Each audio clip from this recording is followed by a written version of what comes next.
Welcome to the China Desk Podcast, presented by the Federal Newswire, with your host, Steve Yates. Welcome to the China Desk Podcast, episode 30. I'm your host, Steve Yates, Senior Fellow at the America First Policy Institute and Chair of the China Policy Initiative. A reminder to our audience, for whom we are most grateful, viewers can watch the China Desk on YouTube or subscribe to hear all our interviews on Apple, Google, Spotify, and most other podcast providers. You can always access our podcasts at thefederalnewswire.com. My guest today is Divyansh Kaushik. Divyansh is Associate Director for Emerging Technologies and National Security at the Federation of American Scientists. He holds a PhD from Carnegie Mellon University in Pittsburgh, where he focused on designing reliable artificial intelligence systems that align with human values. In addition to his work on Capitol Hill, advocating for defense, science, innovation, and immigration issues, he also played a key role in the establishment of the Congressional Graduate Research and Development Caucus. He's also a frequent contributor to leading publications, including National Defense Magazine, The Dispatch, Daily Caller, and Forbes, sharing his insights and expertise on a variety of topics relevant to national security and innovation. Divyansh, welcome to the China Desk. Let's jump in. Well, first and foremost, I love this mission of trying to develop reliable AI systems that align with human values. That needs to kind of be the arc of everything we talk about through this conversation, to get everything from standards to understanding where the technology is going, et cetera, et cetera. But before we get to that, let's talk a little bit about you and what brought you into this super nifty kind of subject matter field and working at an august place like the Federation of American Scientists. My guess is that when you were in elementary school, you didn't say that this is exactly what you wanted to do when you grew up, but maybe you did. But what happened along the way that steered you in this direction? Thanks, Steve. First of all, it's an incredible honor to be here. I think highly of this podcast and excited to dig into all the questions that we're going to get into. To answer your question, I think, certainly this is not what I wanted to be in elementary school. I think I wanted to be a pilot, probably. Or it fluctuated day to day. Maybe one day I wanted to become a doctor, and one day I wanted to become a bus driver. I think like whatever person you had like a really good interaction with in elementary school, or whoever gave you candy, I think that's what you wanted to become. But fast forward a couple of years, when my brain cells were a bit mature, I started working on, I actually like math a lot. My dad teaches math. But I was not good enough to do pure math. I'll just get that out of the way. And so I was like, okay, what's closest? That was machine learning. And there's only one place in the world that comes anywhere close to being the best in machine learning, and that's Carnegie Mellon, the place where it all started, So once I decided that this is what I want to do, I want to explore, automation and how do we actually build the next generation of technology. I applied, I got in, I stayed there. I liked it so much, despite the gray skies of Pittsburgh. Stayed there for 5.5 years. While I was doing that, I was also providing technical assistance on a bunch of technical issues to members of Congress. Started around the Tax Cuts and Jobs Act, and then worked for a couple of years on Chips and Science Act from its envisioning in the Trump White House. A lot of people forget that it started there. The Endless Frontier Act was introduced back at that time, and then it eventually became the Chips and Science Act that passed in the Biden administration. During that time, I interacted a lot with a lot of the science and national security organizations that were also invested in the passage of Chips and Science Act to, from different perspectives. Some were very much focused on delinking supply chains from China. Some were very much focused on investing in science R&D. I found one that was very much focused on both, and that was the Federation of American Scientists, which fortunately also made me an offer to come on board full-time once I defend, which arguably has been one of the best decisions I've made. It's a place of luminaries, very rich history. The Share a place. little bit about the Federation for American Scientists, because they pop into the news from time to time, but unless people are tracking the context, this could be one of those organizations that maybe flies below the radar to a mass audience. Absolutely. And that, to a lot of the people who are reading the news, probably they're finding the Federation of American Scientists in context of nuclear weapons and whatnot. And that's the rich history as well. The scientists who worked on the Manhattan Project founded this organization as the Federation of Atomic Scientists. Hans Bethe, Leo Szilard, Enrico Fermi, and that rich history has now been depicted in popular, form of media last year in form of Oppenheimer. And so we're becoming popular again. But over the last 75 plus years, the org has focused a lot on, reducing the harms posed by nuclear weapons, the presence of nuclear weapons, working on nuclear disarmament, nuclear non-proliferation. We're, helping with all the treaties that we've had in the past, including New START. And now, with as the lines between national security and economic security have gotten blurry more and more, like they've blurred more and more, I think we've started to think more of, okay, what is the broader mission? And that has to include science, innovation, and technology. How are we thinking about a stronger America and a safer America, which is what we want? And so how do we think of the emerging technology landscape that we're finding ourselves in today? How we think of the competition with authoritarian regimes like the People's Republic of China, which wants to use these technologies to conduct genocide, whereas we want these technologies to uplift the world. We are not in this competition to make someone lose. We're in it because we believe that if we win, the world wins with us. And to find that kind of an organization for me was like, that yes, this is what I have to do. This is my life's mission. Now I'm here. I think it all worked out, and now that I've made my big debut on China Desk. There you go. Well, there is so much that I would like to ask you about in this subject matter field, just because I feel like these issues are coming at us at light speed.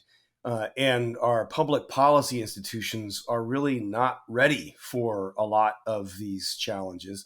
Now, that is what happens in politics and policy. A lot of times it comes by waves and shocks, and then systems kind of get built, evolve, make mistakes, hopefully fix, etc. But we sort of experienced, and I'll dumb it down because that's where I live, we went through a period of the 1990s where people thought that the advent of the internet and packet switching technology was going to be the final frontier of freedom, that autocrats would never be able to corral this or control it. It basically fit into the narrative of the end of history that came out of the Cold War. And I think we've kind of been mugged by reality along the way. And now we live in a world where some of the world's worst autocrats actually are getting quite developed in this field of technological innovation. They face no moral constraints, no legal constraints, no demands or functions of accountability. And if you don't have ethics and rules and norms, there's an awful lot you can do with big data and AI and a lot of these applied technologies. And so, at least to my layman's way of thinking, this is probably the final frontier of trying to figure out what kind of a world we live in. And so that's why I really liked that mission that you have of trying to stay ahead on development, entrepreneurship, and application of technology, but making sure it aligns with human values.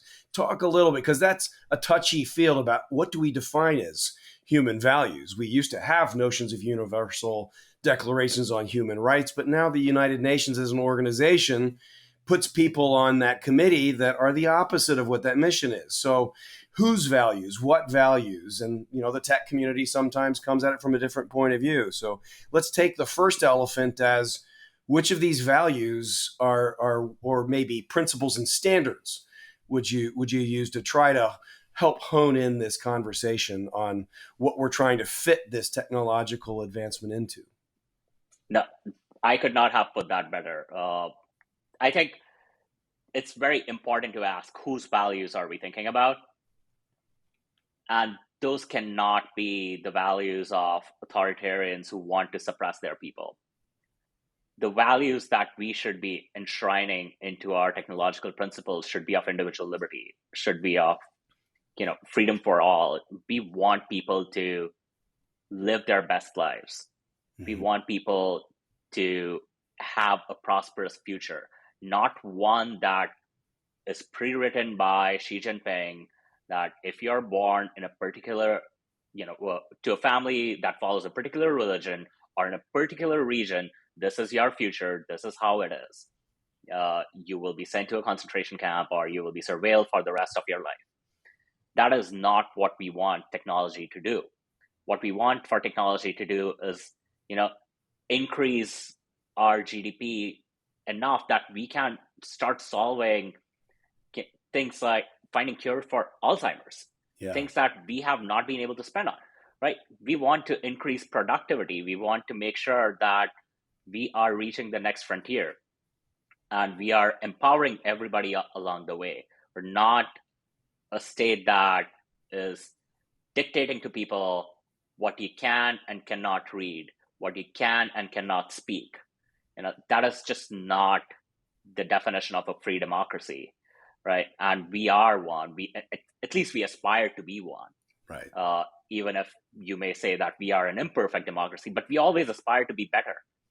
And that's what these technological values need to enshrine. Obviously, there are people, who have legitimate arguments about, well, if we are only looking at Western values, we might be, looking down upon the global South. And those are like reasonable arguments to have.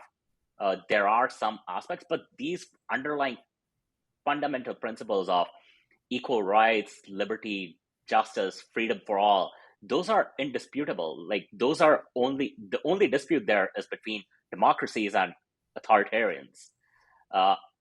So which side do we want the tech companies to fall on? I think that's a question they have to answer for themselves. Yeah, well, obviously one of the really ticklish areas for tech companies is this kind of experiment and bet we've engaged in for the last generation with globalization of manufacturing and partnerships. So you touched a little bit on things like supply chains, but that seems to loom very, very large when we're talking about big data and artificial intelligence. And correct me if I'm wrong, but I think we don't have artificial intelligence without big data. I mean, it needs to be the fuel that goes into the algorithms that starts generating, activity. And so when we're dealing with these supply chains, help us understand a little bit about how simple or complicated a process it is today to say, well, what if we want to have an authoritarian free supply chain for AI? Is that even feasible right now? So you're absolutely right. And I would actually expand that. I would say the supply chain for, the AI stack today actually probably comprises of three different things. Data is one, compute and semiconductors is another, and the talent, the brains is the other one. Now, and I'm happy to get into all of those, but like on the data side, absolutely. Like, one of the reasons you're seeing all these large language models from that are being developed in-house in China not be as better as the models that we have here is because they do not want to use all the data that we are able to use, because that data may have something about Tiananmen Square or something about relating Xi to Winnie the Pooh or something that they don't want to come out. And so that is one of the biggest factors that we've seen right now. Now, obviously, it is not saying or nothing stopping next generation of AI models to be super powerful in a way that they use a fraction of the data that they're using today. That's probable. That's likely. It could happen. Now we will have to see like what comes out of China at that time. But right now, our models, even the models that are Mandarin specific models, the models developed in the United States are outperforming all the Mandarin models developed in China for that particular reason. And so that I think that's very important. And to have an authoritarianism free supply chain, I think, is rather hard, however, because of the kinds of disinformation campaigns that we are seeing that are flooding our free media, that are spoiling the social media that we have today. You look at TikTok, how much of that content is just engineered by the CCP? Yeah. How much of that content is designed to influence people to be against the ideals that we stand for in this country? Mm-hmm. And how much of that is designed to further discontent? Yeah. So it is hard to actually like filter out that content to much extent, but so far we've been kind of safe from that in terms of large language models because they're primarily dealing with text data, and majority of the text data that we see is coming from things like Wikipedia or Common Crawl or the web at large, where there are a variety of opinions. There's not that big of a selection bias that you would see on, say, social media like TikTok. But once we start to get into those videos and audio, it's likely that we will start seeing that pop up as well. Well, there's a couple of really huge areas that I'd like to jump into, and I'll try to stay focused and not try to jump in and out of them to keep things a little bit clear. But one is just the broad mission of how do we stay safe? How do we I think in public policy, and certainly our government has a responsibility to provide for the common defense. It's one of the reasons we have a Department of Defense and a military. And people don't think about that on information technology, but it is a tool for economic development, but it's also a weapon. And so what are some of kind of the priorities we need to think about on how to stay safe? The other area is how do we stay ahead on developing technology and innovation and be an engine of economic growth. And I think these are the two big balances that we need to try to get at. But let's first start tackling how do we stay safe in a world where we have this explosion of technological development and innovation. So what are sort of the risks, and what are some of the policy or processes we should be thinking about to protect against the worst outcomes? Yeah, I think one of the things that we have to be thinking about is who's developing this technology, right? And I think that's really, really important for us to think about. That is something the current administration and the previous administration have taken a lot of steps on, curbing export of advanced semiconductor chips to China that could be used to develop AI models, right? We do not want to be assisting in PLA modernization like that. Right. And so to think of this technological change in the frame of national defense has been a real change with the administration. I would say, I think kudos to the Trump administration for setting the tone on that a lot. Right. And to the Biden administration for continuing that pursuit, that this is critical to national security. Who develops these powerful AI models and how are they used is essential to safeguarding our national interests.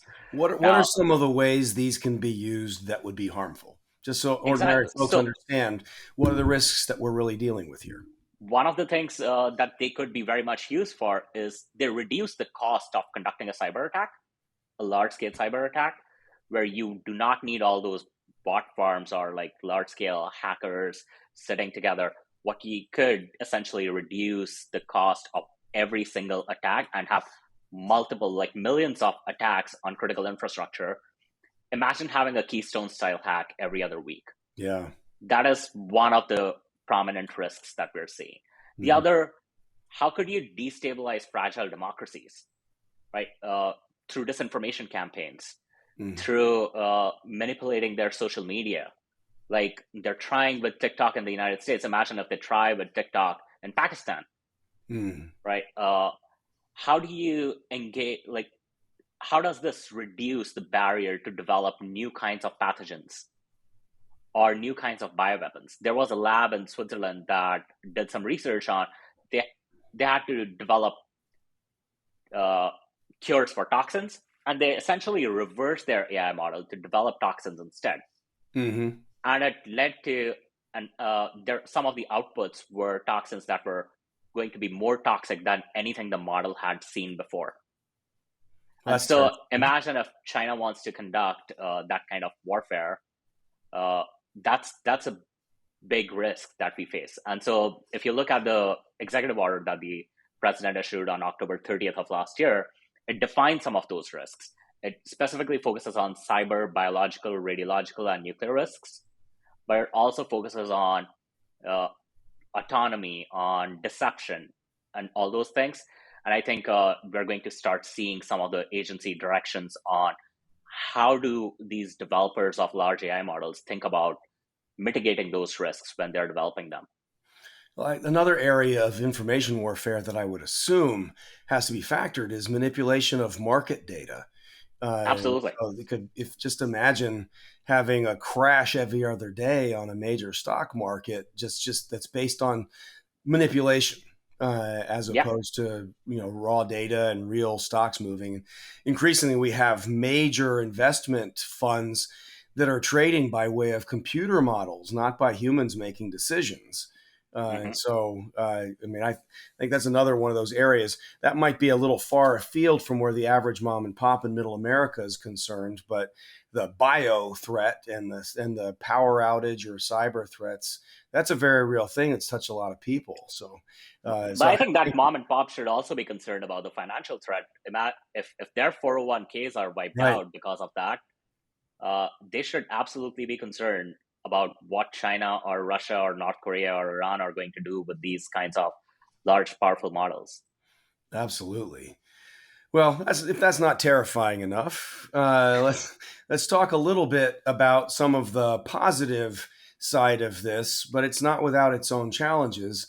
In the United States, especially in the post-World War II era, we have a great record of developing new and innovative technologies and being pretty ahead in a lot of areas. And sure, there's other parts of the world that innovate and invent and develop, but the United States is still the place where the whole world wants to come to learn and to try and maybe hit it big and maybe go home to their home country or maybe just stay in industry. So we've been blessed, but there's sort of a feeling like that competition is evening out some. We have issues that I know you've dealt with about the people side of this. Where are the people coming from that go into this kind of a field? Where do they go? Generally universities, but not just universities. How do we know who they are and they're not going to do something dangerous or steal things? But staying more on the positive side, what are some of the things you see as kind of key priorities for us to stay ahead of the innovation game? I mean, a lot of people are scared that China, without ethics or inhibition, they're running ahead with a lot of technology. Maybe they've developed some, they've stolen others, but isn't it easier for them to get ahead that way, where we're just sort of competing with ourselves in our clunky democracy and capital markets, et cetera, et cetera? Yeah, no, and that's a very fair question. I think just to first address whether China could get ahead of stealing this technology. I think they have been, and that has been a big concern for us for a long time. I think that was also the impetus behind the presidential proclamation last year, which prevented certain graduate students from Chinese universities with civil military fusion ties to come to the United States. And the current administration has continued implementing that proclamation. There's the National Security Presidential Memorandum 33 that was issued in the last administration and has continued implementation. So I think that is a widely recognized and shared bipartisan threat that we recognize that this is happening and we have to mitigate that. But at the same time, I will go back to President Reagan when he issued the National Security Decision Directive 189, which said that we grow because we keep our basic science, fundamental science open, so people can build on that.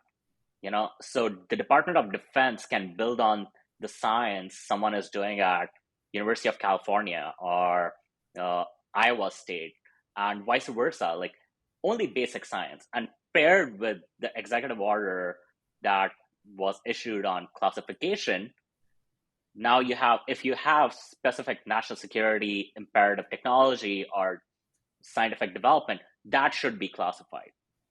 So let's try to keep whatever we can open, but whatever is national security imperative, let's classify that. And I think that's been the approach that has driven us to success that the USSR could never replicate, because they were a fully closed society. And I think that is, in its heart, NSDD 189 is still true, needs some tweaks, and I think we'll get there potentially with the China challenge as well, where we will rethink some of that. Okay, how do we see that in respect of China stealing all our technology? Yeah. But there is a risk with China stealing that technology as well, right?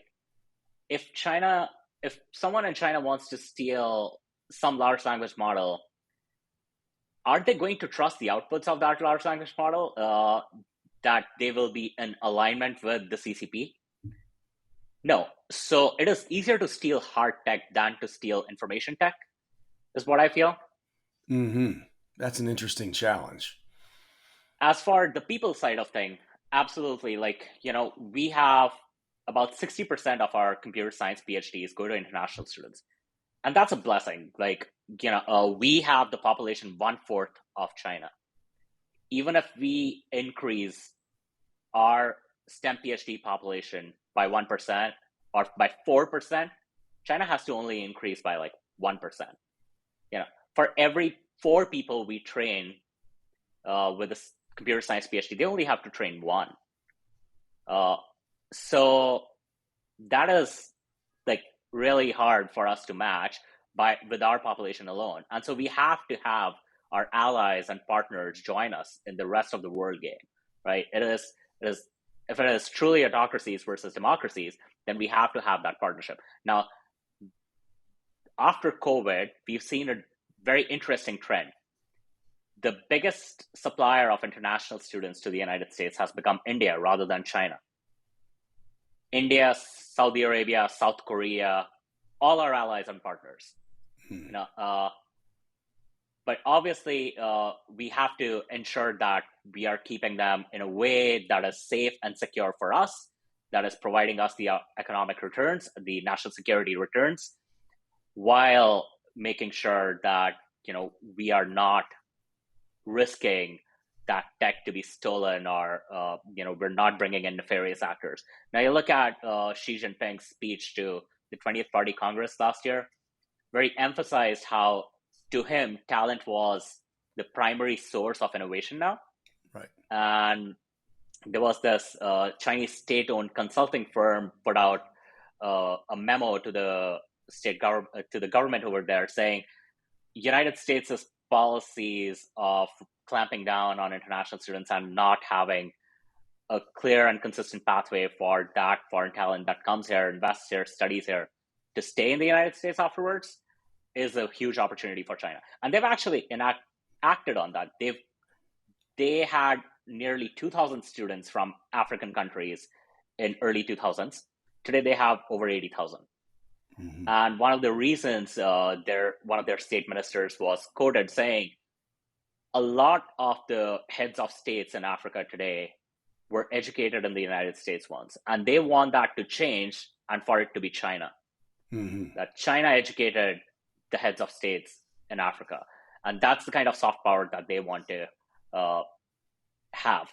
Now, obviously, there's a lot that we're trying to do here with the talent that we have and the talent that we want to bring in, including the AI executive order that has tried to very much say, that attraction and retention of top AI talent around the world is a priority for us.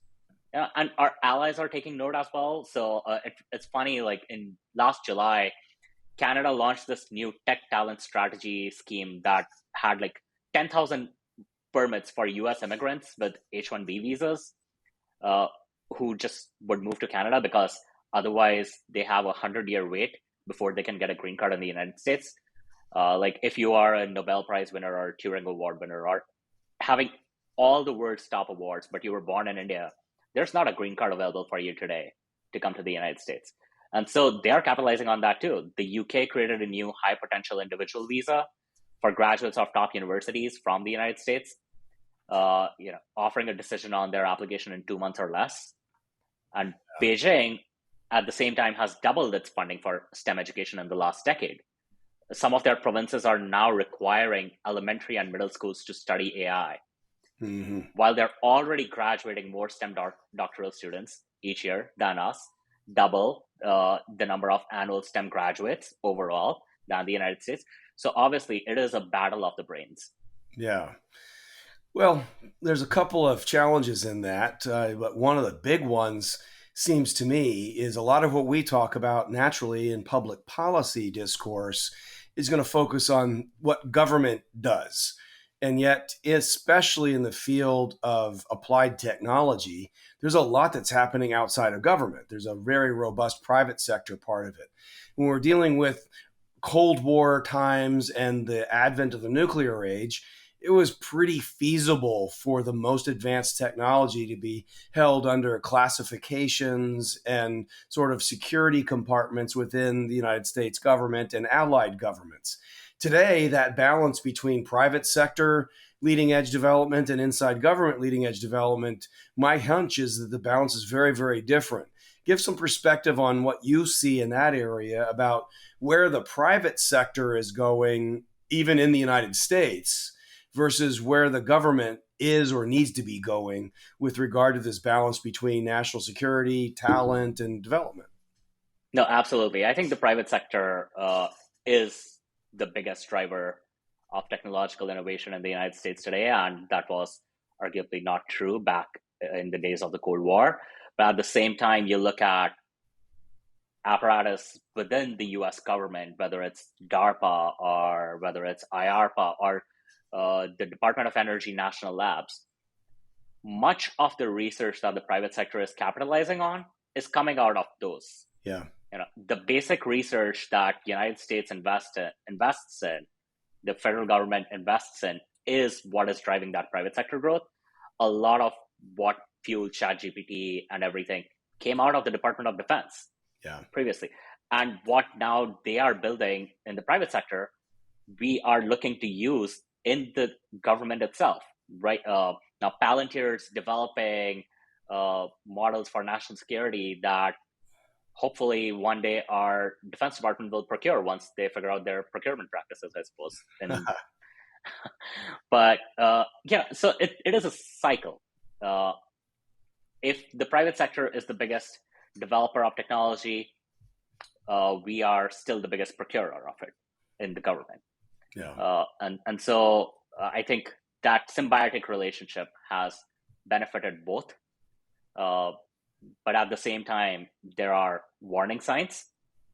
Obviously, as you mentioned, it is not as easy to constrain technology that should have to be classified, which is probably why the administration, I think, in their AI executive order, decided to use the Defense Production Act to have the industry tell the administration when they're developing something that is of dual use nature in AI, so that we at least are aware that that is being developed.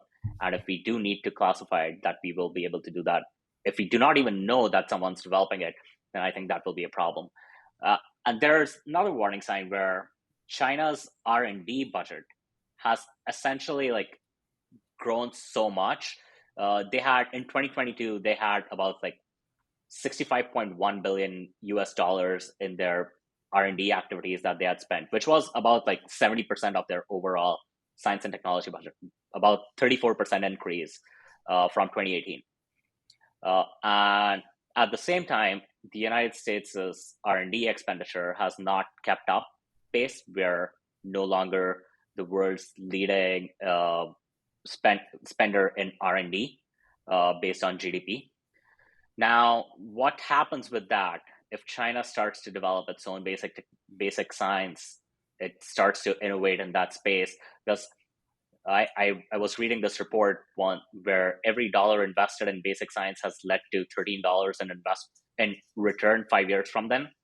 I think if China starts to think of science and technology as their comparative advantage, because they do have the talent pool and they have the resources to spend on, they can do whatever they want. They're a state-run economy. Mm-hmm. That is a challenge for us. And now, obviously, we cannot keep spending like China. We're not that. We have to identify strategic areas where we have to invest in. And I think the CHIPS and Science Act that was passed in a very big bipartisan way laid out some of those key technology focus areas that the United States should focus on, including AI, bioeconomy, quantum, and these things that are of critical nature to our national defense. And I think if we continue to prioritize than just say, let's add on more money. I think if we continue to prioritize and bring the best minds together, we will still win. Well, a couple of things that are sort of areas of principle that I hope maybe you can help enlighten us on, well, in these priority areas. And we talk a lot at the China desk about how a notion of reciprocity could be an ideal that is useful in rebalancing our economic relationship, but also when it comes to media. And basically, it comes down to what we and our people are not able to do freely inside of China, then we shouldn't invite CCP affiliated people to freely do in our country. Now, how this principle of reciprocity would apply to this field of advanced technology, I think is an interesting question. Help us think through what role this might play, what might be some of the blessings, what might be some of the challenges in trying to apply a notion of reciprocity between the U.S. and China, or between kind of the free world and the authoritarians. Yeah, no, I think that's a very complicated question to navigate in the policy landscape, because I think the answer to that will very much depend on the use case, right? We still want to be the shining beacon of freedom. And so we are not going to stop media from around the world to report on American events. Right. That is not what we do. We do not censor. Right.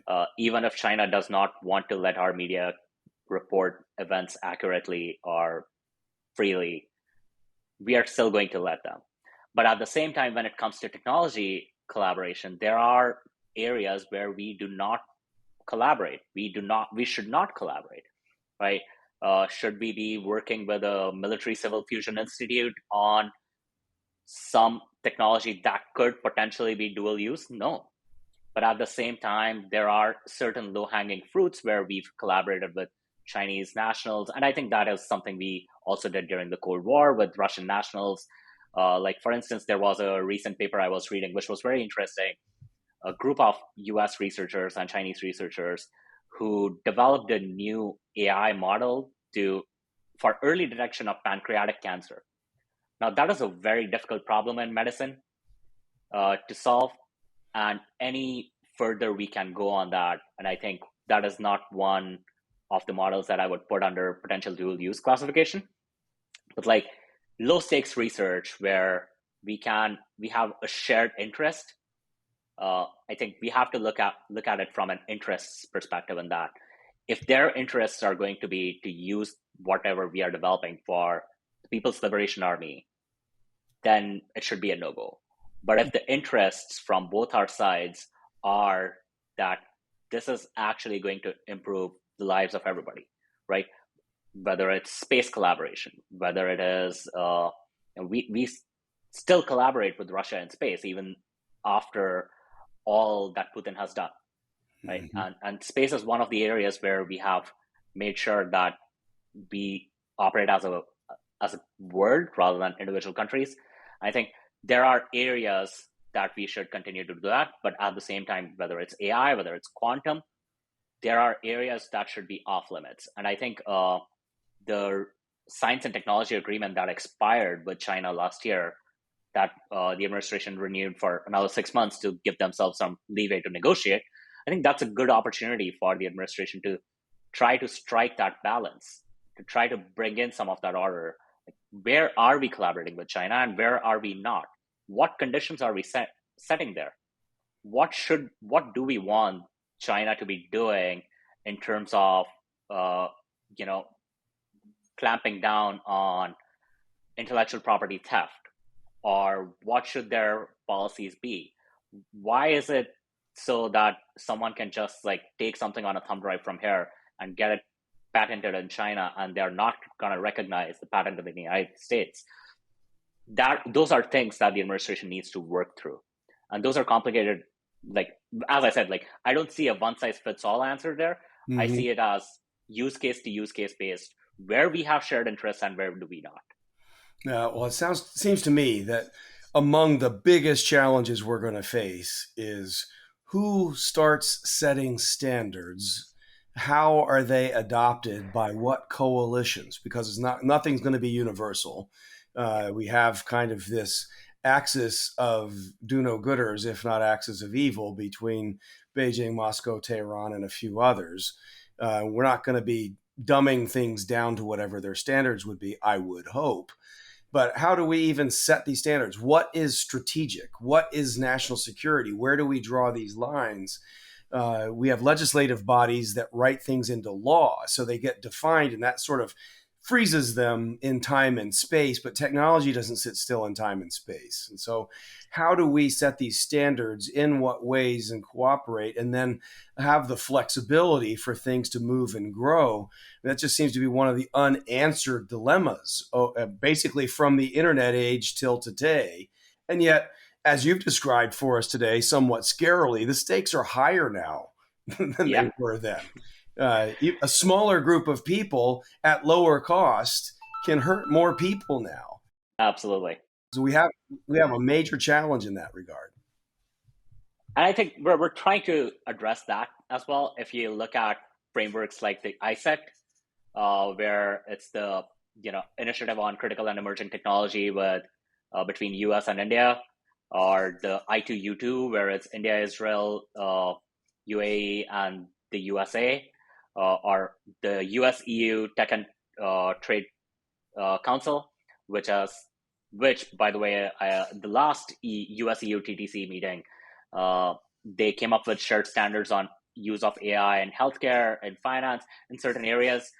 Now, obviously, I don't think we'll agree with the EU on everything, or the EU will want to agree with us on everything. But there are still some areas where we can start setting that to build that trust and go on to actually address the critical areas that we do need to address. I don't think we can let countries like China set the global standards on something. We've seen that with 5G. I think we all want to just make sure that was an anomaly. Right. That the 5G scenario does not replicate itself in terms of whether it's AI or quantum or anything. Right? The tech races don't stay won. You have to stay ahead. We developed a 40-qubit computer, a quantum computer. China developed the 66-qubit quantum computer. Then we developed an 80-qubit. Then they developed. Right? So you have to stay ahead in a technology competition. You cannot be like, oh, we are ahead of China. We can just sit down, relax, get a cup of tea, and we'll see what happens in 10 years. I think that's what the EU did, and they're finding themselves so overly reliant on China and Russia now that they are finally starting to develop technology industry in their own borders through France in particular, with Mistral. I'm particularly excited about what Mistral has to do in the next year or two, whether we'll see some advances out of France on AI, because they have this very interesting notion right now where they want to be very innovation friendly in AI. They were pushing back very hard against some of the heavy-handed regulations being proposed as part of the AI Act in the EU. So I have some faith in France to get there. But I think we will have to identify those shared interests with these countries, whether it's India, Israel, UAE, France, Germany, that want to make sure that these technologies are used in a particular way that we agree with. Yeah. Well, as I said, I have almost an unlimited number of areas I'd like to probe your mind on these topics. But as we kind of wind down, what do you see as kind of the top issue or two in 2024 in the United States? I mean, it's an election year, so who knows what happens by way of policy or what have you. But we're still living in an uncertain world, and we're going to still need to have the business of policy getting made in this area of high tech, the hardware, software, applied technology. What do you see as kind of the biggest thing we should have our eye on as we go through 2024? Yeah, I think I would be very much interested to see what comes out of the executive order's implementation on the national security aspects of it, where the companies have to start reporting to the administration if they are starting to develop something that could be of national security use. Which companies come up, I think that will be important. We still need to make sure that we are promoting competition and more smaller companies are able to rise up and develop those models. So I think that is one area that I'm looking forward to. The other area that I'm looking forward to, but I have little expectation from Congress on pretty much anything, is China policy more broadly. Can they put together a China package? Can they actually finally address the hard questions that authorizing committees need to? I mean, the select committee came out with a really incredible report with incredible recommendations throughout, whether it's on trade, tax, whether it's on R&D funding, whether it's on high-skilled immigration. And the question is, like, can we put aside partisan blinders in Congress to address those recommendations that committee, which was set up in an overly bipartisan manner, that came up with, it was charged to come up with recommendations to effectively put us in a place where we can go out and say, yes, we have actually done something to tackle the China challenge.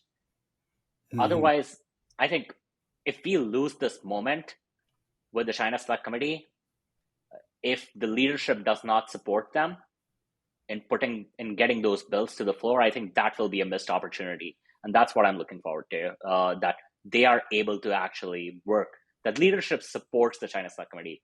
We are able to get something done.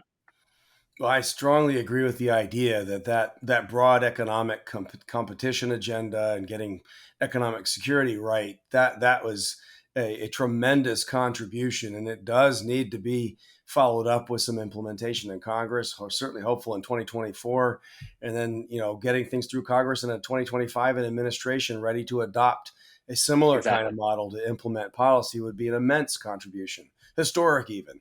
But Divyansh, I want to thank you for engaging the conversation. But before we wind down, where can our audience go to follow your work, your commentary? You can find me on Twitter or X as we go nowadays. I'm at dkaushik96 on X. That's the same handle you can find me on over Threads. And I think my LinkedIn is just Divyansh9196 if you ever want to chat or grab a coffee. Excellent. Well, again, I want to thank you very, very much for joining us. For our audience, if you enjoyed today's China Desk conversation, please tell your friends and consider subscribing on YouTube or on your preferred podcast platform. Thank you for joining, and thank you to Divyansh Kaushik for sharing his perspective. Until next time, I'm Steve Yates here at the China Desk.